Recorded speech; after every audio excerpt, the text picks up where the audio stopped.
Usiwe mfuasi wa mafundisho ya Wanikolai, mafundisho ya kizazi hiki kinachoitwa kwa Kiingereza once saved always saved.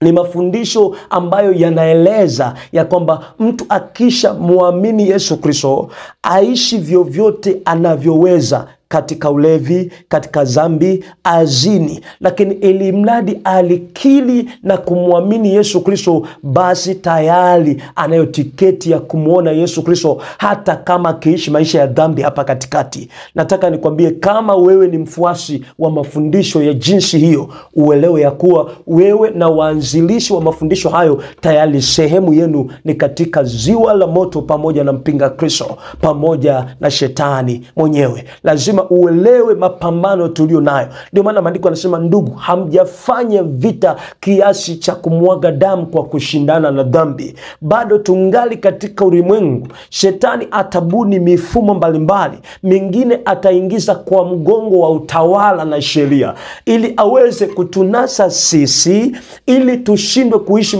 maisha matakatifu na hatimaye tuwe kama yeye, mtu wa kuangamia. Lakini sisi hatuwezi tukaenenda katika giza ambayo shetani anaitaka. Atunge sheria ziwekwe katika katiba, aweke kuabudiwa, lakini na vitu kama hivyo sisi tumekataa.